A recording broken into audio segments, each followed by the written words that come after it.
Imagine a place tucked away so completely from the modern world that it feels like stepping into a forgotten chapter of history. This is the Kalash Valley, a trio of remote, breathtakingly beautiful valleys.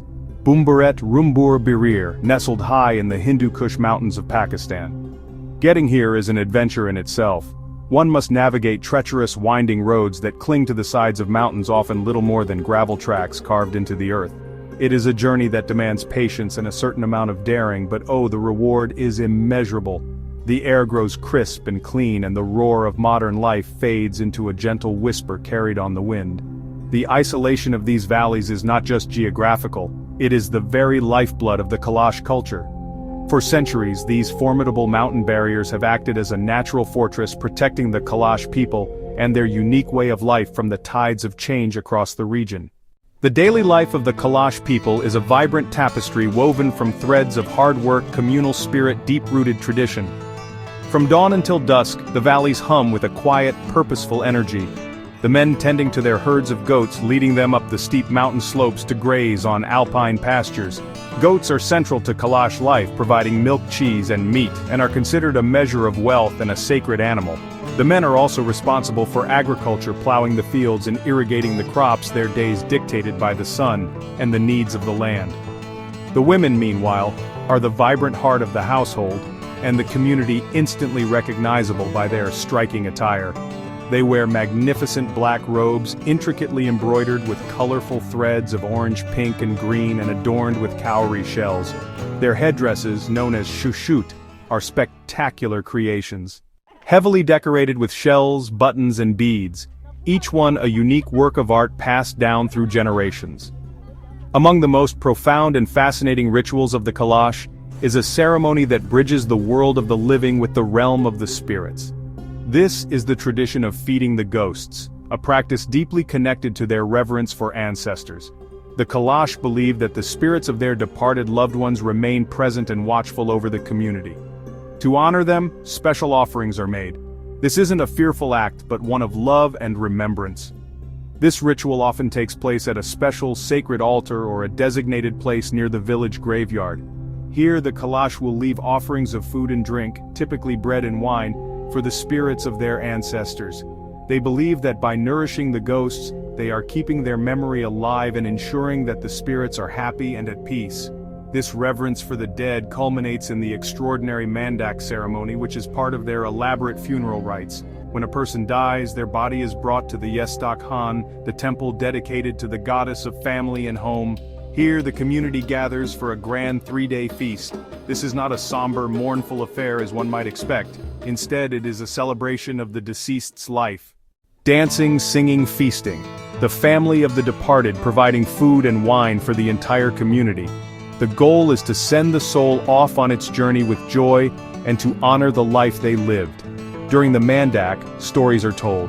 Memories are shared, and the wealth of the deceased, often in the form of goats, is sacrificed and shared among the mourners. The more lavish the celebration, the greater the honor bestowed upon the departed. It's a powerful, cathartic process that reinforces community bonds in a time of loss.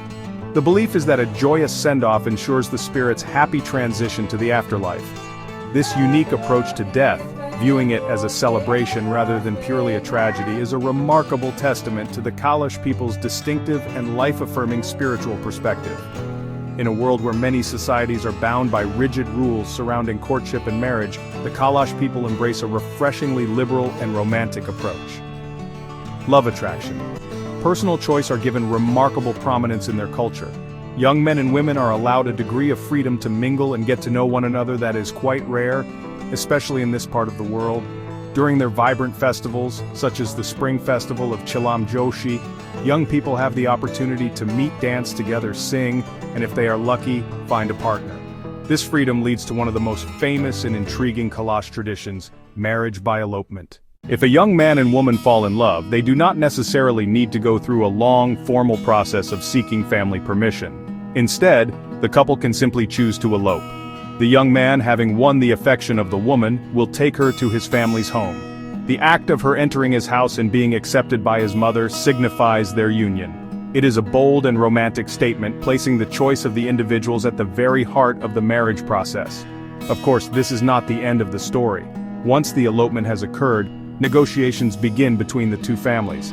The groom's family must pay a bride price to the bride's family, which typically includes a sum of money, a number of goats, to compensate them for the loss of their daughter and to formalize the union. What is even more astonishing is that this freedom of choice extends beyond the initial marriage.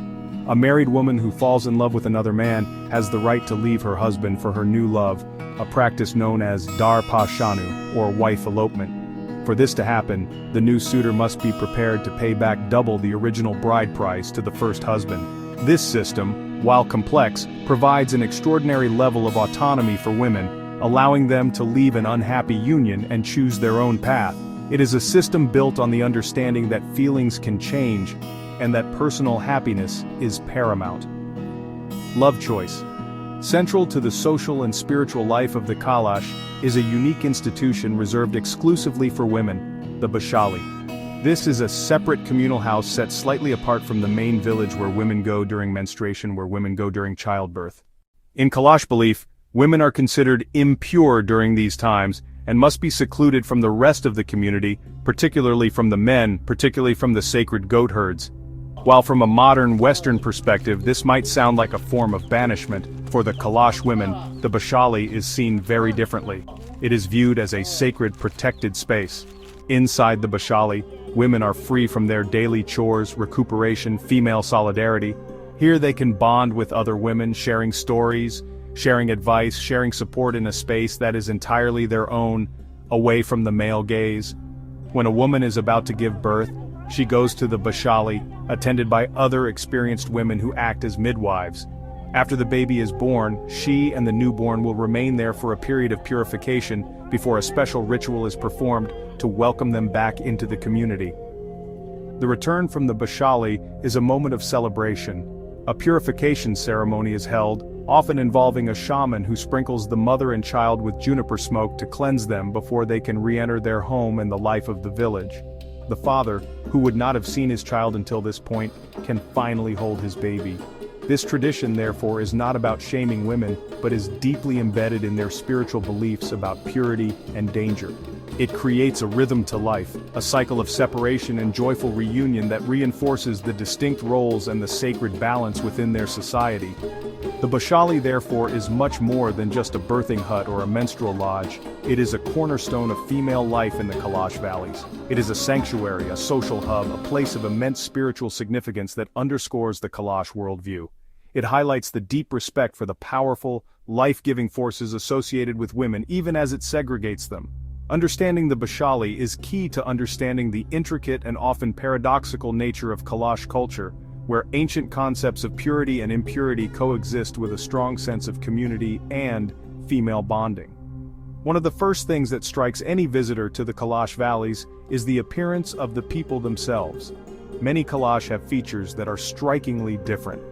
It's honestly not uncommon to see individuals with fair skin, startlingly blue or green eyes, and hair that ranges from blonde to light brown. The most popular theory links them to Alexander the Great's soldiers, but modern genetic studies suggest a unique, ancient, isolated lineage with West Eurasian components, no definitive link to Alexander's specific army. One of the most enigmatic rites, the Budak, young boys' seasonal seclusion with goat herds for endurance and spiritual instruction, has been lost under modern pressures like schooling and changing social dynamics. In stark contrast, winemaking endures. In a region where alcohol is largely forbidden, the Kalash cultivate grapes and produce wine, an essential element of festivals, ceremonies, offerings to gods and ancestors, and communal joy. At the heart is animism. Dezao the creator and many spirits of mountains, rivers, home and herds. Prayers are songs, rituals are dances. Their tale of the white crow turned black reminds of truthfulness and humans, animals in divine conversation. A baffling day and night disease, healthy by day, unconscious by night, remains a puzzle of spirits or science.